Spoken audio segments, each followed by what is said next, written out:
So, life is so miraculous.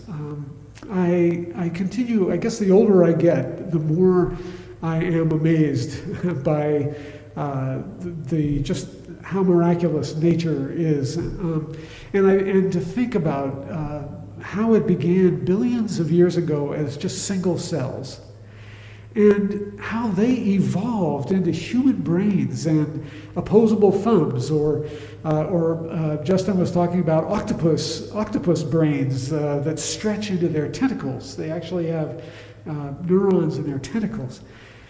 One of the most miraculous things to me is how the spirit of life guides each unique creature to what they need for health and well-being through inner longings, this phenomenon of longings, the longing to eat or the longing to sleep. Think about the complexity of that inner kind of guidance system. And most amazing of all are the higher longings that transcend the individual self. We have an ancient dream programmed into our souls, maybe even into our cells, for the realm of God, for the realm of God's love and peace on earth. We long for that. And that longing in the heart of our species is now the greatest hope for the survival of all species. The creator of life is trying to guide and empower us to save its creation by helping us evolve into the kind of people that Jesus called us and taught us to be. And it's all from our longings.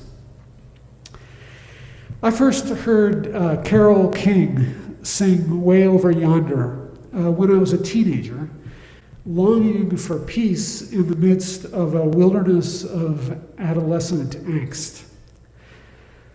The words, "Then trouble's gonna lose me, worry leave me behind."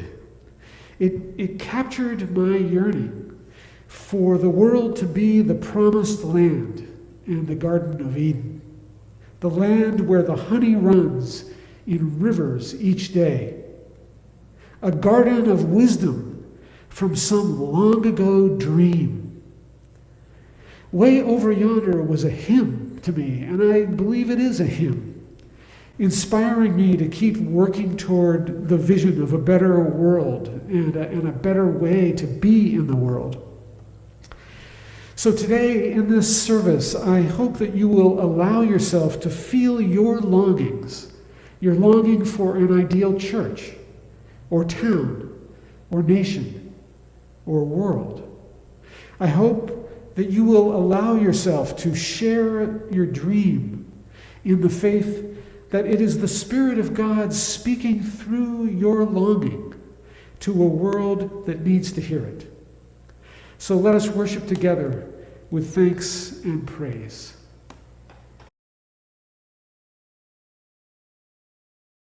We have the young at heart in the sanctuary, but no children, but I'm going to give you the children's time anyway, so I hope you're feeling very young at heart.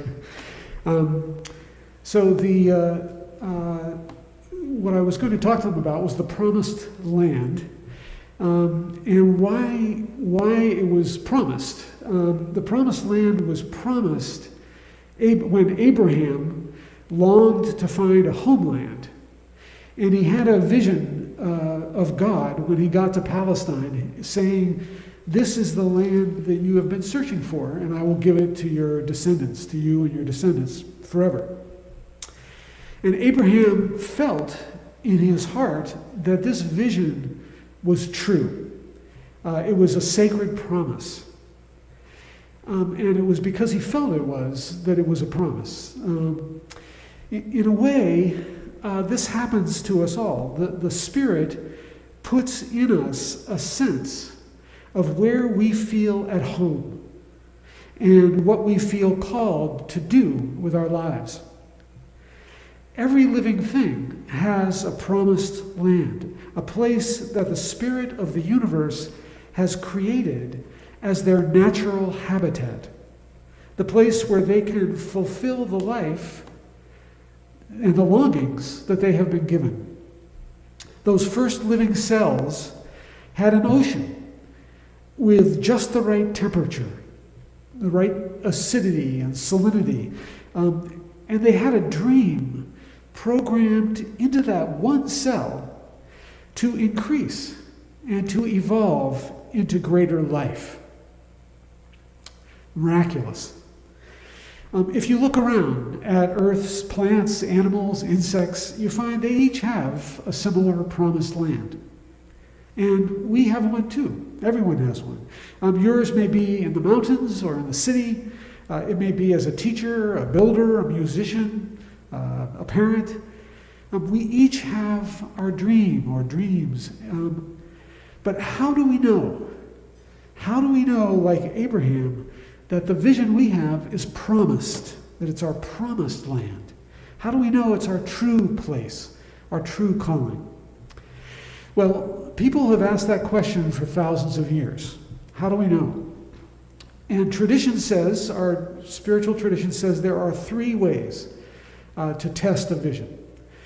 First is to look to spiritual wisdom that's been collected over the ages, like in the scriptures or spiritual writings, and see what it tells you about your vision. And if it rings true, then that's a good indication that it is your promised land. The second thing is to talk with wise people about it, to seek spiritual direction, like the people of this church. So talk. And then the third way to learn if your vision is right in the tradition, and I wonder if you could guess, pray! Prayer, especially a listening prayer, like the examine that I talked about last week, where you listen to your life. The key is to quiet your mind and allow the deepest spirit within your heart to speak to you. A familiar prayer of few words that you say over and over helps you listen more deeply because you don't have to think as much about it. It's like a familiar prayer, or even just one word, can be like a raft that you kind of ride down river to your deepest soul. So let's pray that way now with words, but also listening for the Spirit beneath and in between the words.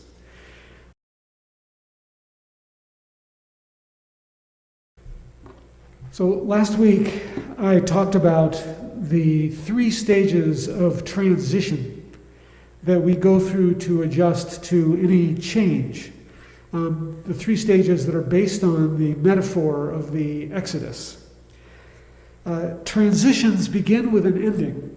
First, we leave the old ways of Egypt with joy or grief or a mix of both.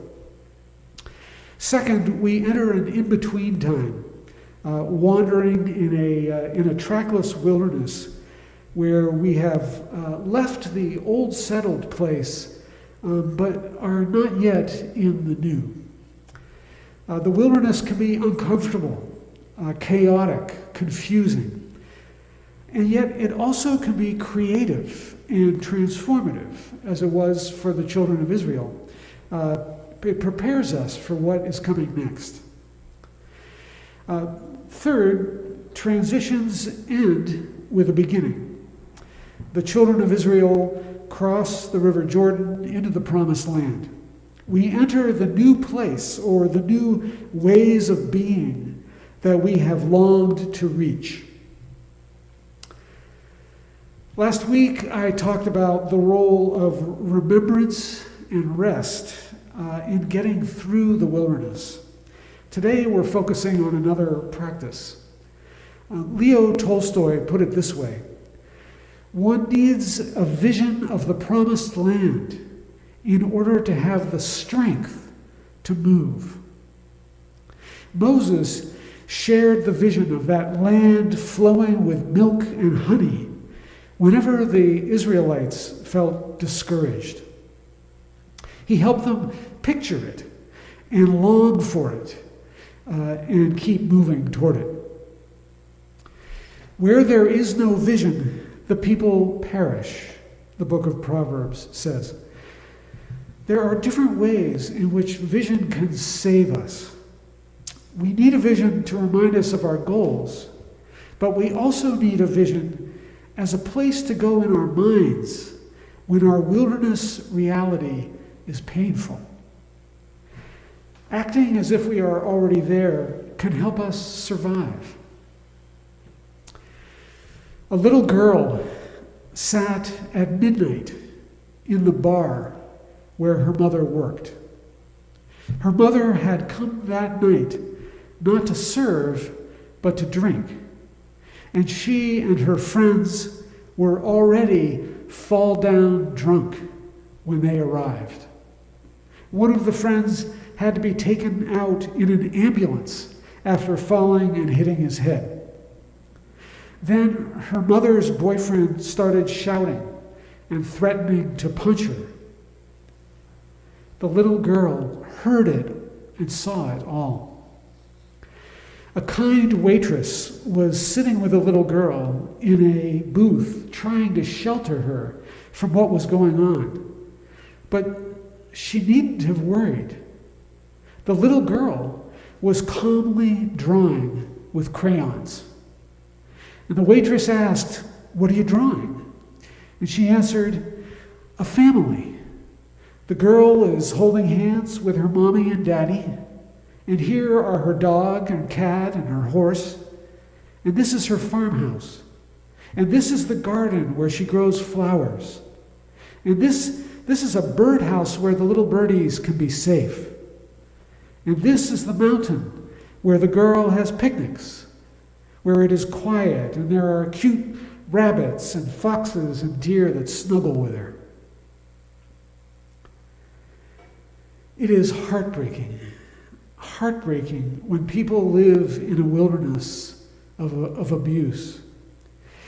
And yet the Spirit of life that created us has given us the ability to dream of a place way over yonder, a peaceable kingdom, a lovely dwelling place of God. In the worst of circumstances, we can still envision and even imagine that we are in that promised land. It could be a kind of magical thinking. It could lead to dangerous dissociation from reality, or a cold-hearted denial of the suffering that is going on around us. But when the vision is coming from the Spirit within us, when it is the realm of God on earth that we long for and imagine ourselves living in, then this can work a positive magic. We can escape into the realm of God in our minds and be in this world even more realistically. Because what does the realm of God do? It turns us outside ourselves. God commands us to love our neighbor as ourself and sacrifice to serve the needs of those who are vulnerable, hungry, or hurting. So to live as if we are in the realm of God is to imagine a house and an earth like that little girl. But it is also to look at the drunken, irresponsible mother whose life is a tragic mess, with forgiveness, with a yearning, compassionate love. It makes all the difference what vision we follow. I have hope for that little girl in the bar because she could have been drawing monsters, taking revenge on an evil world, or a little girl running away from home.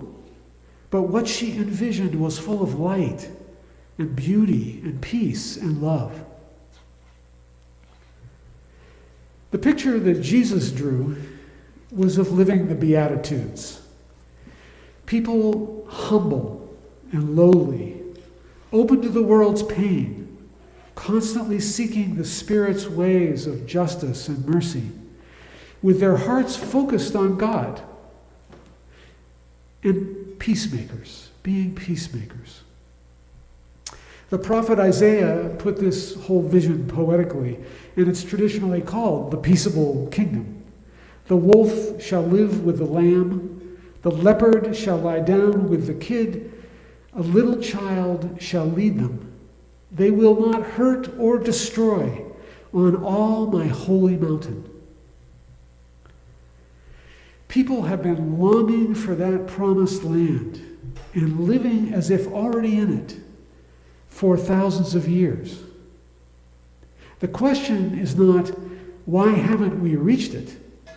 But where would we be without it, without this vision? It has led to leaps forward in human consciousness and social justice in the past. And if anything can save us now, it is this. We need to picture it, though. We need to picture it as clearly as the little girl did.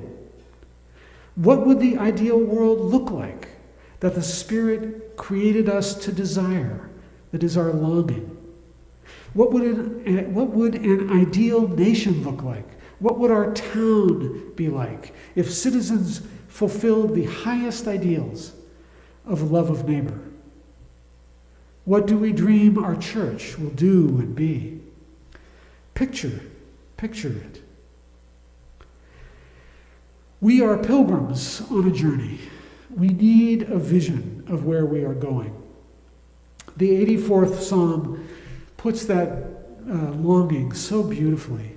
How lovely is your dwelling place, O God, my hope and strength. Even the sparrow finds a home, and the swallow a nest for herself, where she may lay her young at your altars. Happy are those who live in your house, ever singing your praise.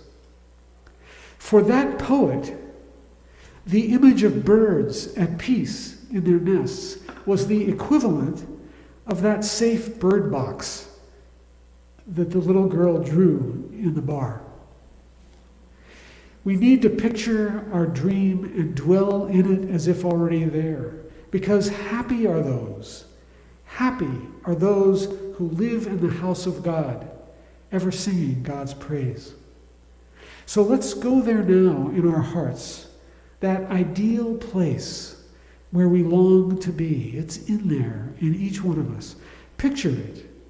And then wordlessly sing to God your heart's praise from that place. Let us pray together in silence.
Amen.